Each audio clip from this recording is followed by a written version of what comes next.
ఎక్కడ వరకు ధర్మం చెప్పండి ఇది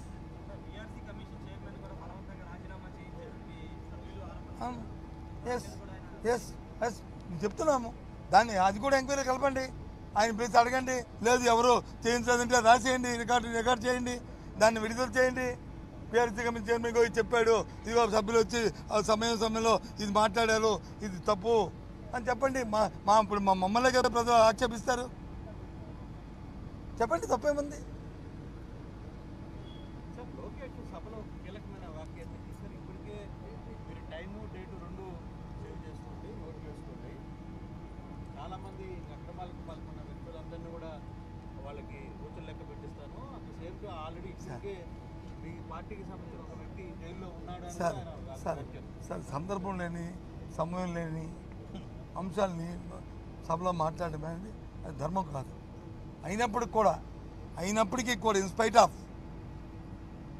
దానికి కూడా మేము సమాధానం చెప్పాం ఏ ఎంక్వైరీ అయినా నిష్పక్షపాతంగా చేసుకోండి ఎవరైనా తప్పు చేస్తే వాళ్ళ మీద చర్యలు తీసుకోండి మాకు అభ్యర్థి చెప్పాను దట్ ఈజ్ రికార్డ్ యాక్చువల్గా ఆయన మాట్లాడకూడదు ఒక గవర్నమెంట్ మంత్రి ఆ మాటలు మాట్లాడకూడదు సరే మాట్లాడారు తెలుసో తెలియకో మేము చెప్పాం కదా చేసుకుని చెప్పాం కదా ఇప్పుడు కూడా చెప్తున్నాం కదా తప్పేముంది ఇప్పుడు మేము చేయొద్దు లాభం లేదంటే ఊరుకుంటుందా ప్రభుత్వం తప్పు జరిగితే తప్పు ఊరుకుంటే అది సమర్థమైన ప్రభుత్వమా కాదు కదా సమర్థమైన ప్రభుత్వం కాదు కదా చిన్న ఎగ్జాంపుల్ మీకు చెప్తానండి ప్రభుత్వం దాని పనితీరు ఎలా ఉందో మొన్న గ్రూప్ 2 పరీక్షలు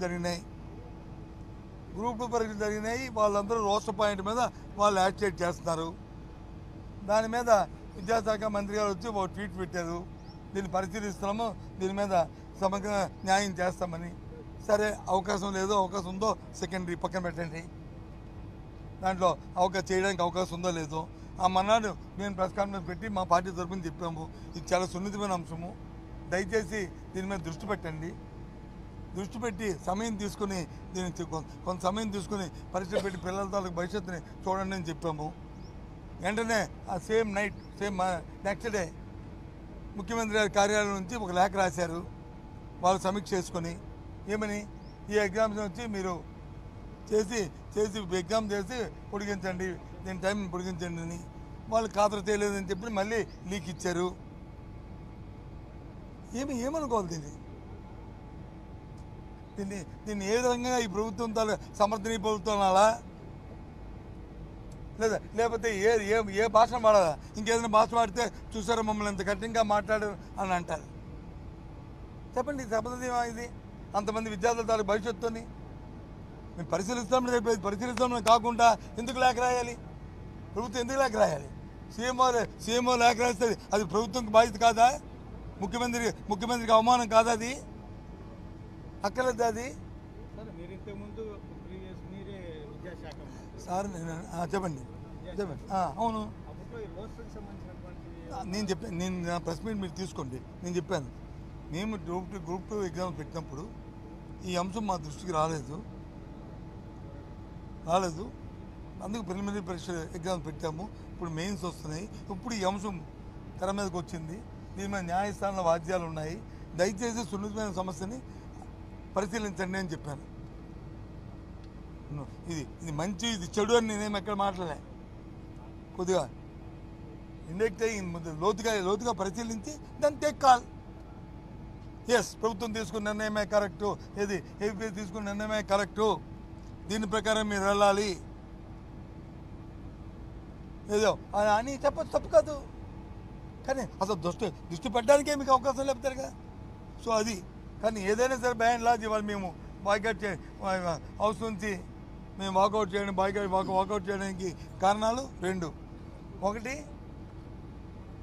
గవర్నర్ గారి ప్రసంగంలో ఒక దశ లేదు ఈ రాష్ట్రానికి ఆ ప్రసంగం అంతా కూడా ఒక 2-3 మాటలు అయితే చాలా బాధాకరమైన మాట్లాడినాయి అది ఆ బుక్ ఎక్కడుందో కానీ గత ప్రభుత్వం చేసిన విధ్వంసం అని చెప్పి గవర్నర్ నోట్ అని చెప్పడం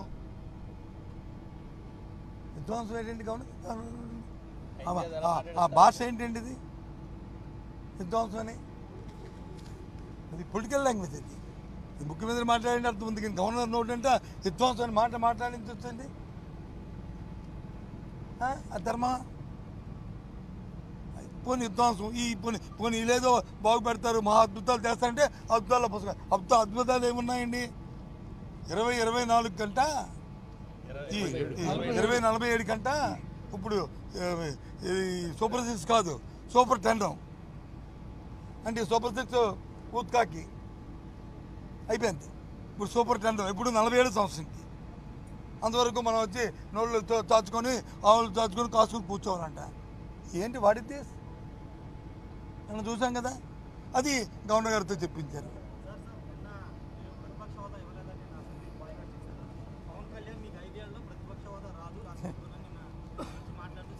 సార్ ఇక్కడ పాపం ఆయనకి రాజకీయ అవగాహన ఉండి మాట్లాడారు, లేదు ఆవేశంతో మాట్లాడారు, ఏదో చెప్పాలని చెప్పారు. అయితే నేను దాంట్లో ఏంది కామెంట్ చేయండి, కానీ ఆ 3 అంశాలు ఏదో ఒక అంశమై ఉంటుంది. ఎందుకంటే ఏదైతే రాజకీయ శాసనసభలో ఉన్న పక్షం మేము అడిగిన డిమాండ్ ఏంటి? శాసనసభలో ఉన్న రాజకీయ పార్టీల్లో మూడు పక్షాలు వచ్చి ఒక పక్క ఉన్నాయి, అది అధికార పక్షం. ఇంకా మిగిలిన ఒకటే పక్షం, ఆ పక్షం వచ్చి వైసీపీ. కాబట్టి దానికి ఆ స్టేటస్ ఏమని అడిగాం. లేదు అంతకంటే పవన్ కళ్యాణ్ గారు చెప్పినట్టు, డిప్యూటీ సీఎం గారు చెప్పినట్టు ఆ పార్టీకి ఎక్కువ ఉన్నాయి. ఎస్, ఆయన కానీ తీసుకోమని అపోజిషన్ లీడర్ మాకు అడగడానికి హక్కే లేదు. ఆయన అపోజిషన్ లీడర్ ఆయన ఉంటారంటే మాకు హక్కు ఎక్కడ ఉంది? మేము అడిగితే ఆ అమ్మాయికి అనుకోరండి. నేను అన్నానా ఆయన అన్నారు, నేను అన్నాను చెప్పండి. నేను అనట్లేదు, తప్పు. ఆయన అపోజిషన్ లీడర్గా ఉందాం అనుకుంటే అప్పుడు మా పార్టీకి రాదు.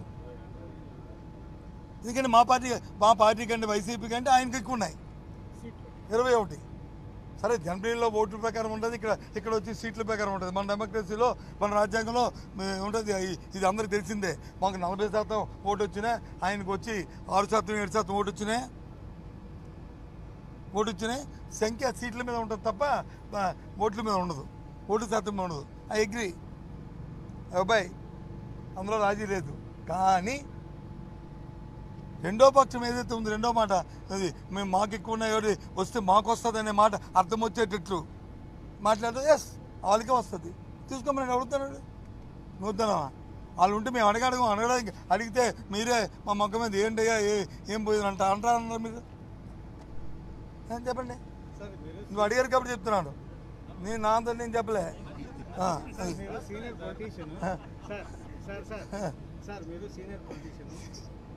నిన్న జరిగినటువంటి గవర్నర్ ప్రసంగం అనేది కౌంటర్కి రాదు కాబట్టి వైసీపీ ఎమ్మెల్యేలు వచ్చినా కూడా అది అసెంబ్లీకి హాజరు అయినట్లు కాదు అని చెప్పి సార్, అది అప్రస్తుతం అండి మాకు. మీరు ఊరికనే 2-3 ఛానల్స్ పత్రికలు ఇది డేట్ కౌంటర్, ఆ డేట్ కౌంట్కి వస్తుందని మేము వచ్చామా? ఆ డేట్ని మేము లెక్కెట్టుకోవడానికి వచ్చామా? లేదా అదేమని మాకు అవసరమా? అది మాకు అవసరమా? దాని మీద మా బుర్ర పెట్టామా? మీరే అది రాస్తారు, మీరే ఇది రాస్తారు. కాదండి, నేను అడుగుతా. నో మాకు అది అప్రస్తుతం. మేము దాని గురించి మేము వచ్చి ఉంటే మీరు స్పీకర్ ఒక మాట, ఈరోజు స్పీకరు మొదట మాట్లాడటముగా మొదటి రోజు సమావేశం అని కూడా మెన్షన్ చేశాడు. ఈరోజు సార్ నేను అంటుంది మీకు అర్థం అవుతుందండి. మాకు ఆ డేటులో ఇది కౌంట్ అవుతుందా కౌంట్ అవుతుందా మాకు అప్రస్తుతం. మా బుర్రలో కానీ, మా ఆలోచనలో కానీ, మా విధానంలో కానీ అది లేదండి. మాకెందుకు ఏమని? సరే, ఆయన తెలుసు, మాకు నేను అక్కడ లేదు. కానీ స్పీకర్ గారు మరి మా హౌస్కి వచ్చి ఉన్నా, లేకపోతే నన్ను పిలిస్తే కాఫీ ఇస్తానంటే వెళ్ళి చెప్తున్నాం. అది మాకు అప్రస్తుతం అండి. మీది కౌంటింగ్ కోసం మేము, ఈ డేట్ల కోసం మేమేమి సభకు రాలేదండి. మా హక్కుని మేము మీ ద్వారా, సభ ద్వారా గవర్నర్ గారి దృష్టికి, ప్రజల దృష్టికి తేడానికి వచ్చామండి అని చెప్పేవాళ్ళం. మేము మేమెందుకు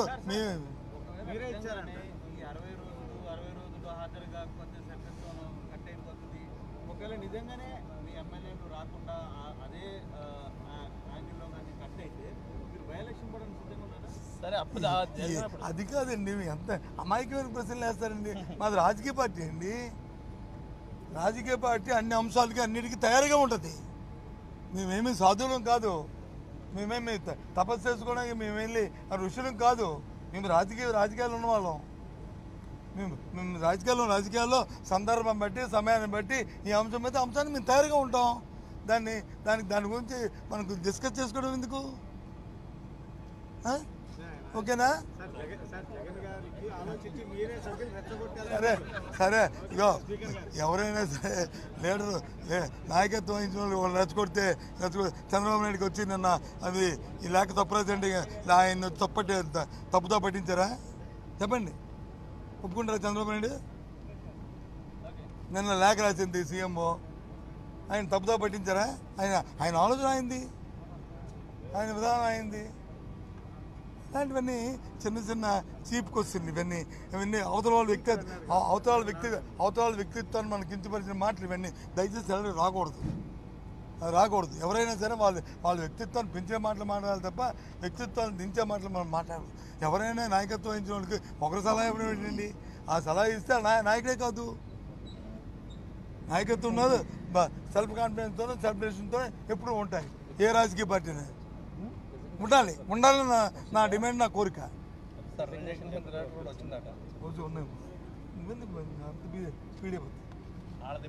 ఇది అవసరమైనప్పుడు చూసుకోవాలి. గొప్ప వాళ్ళు ఓకేనా? Bye, see you. కట్ చేయకూడదు బాసు.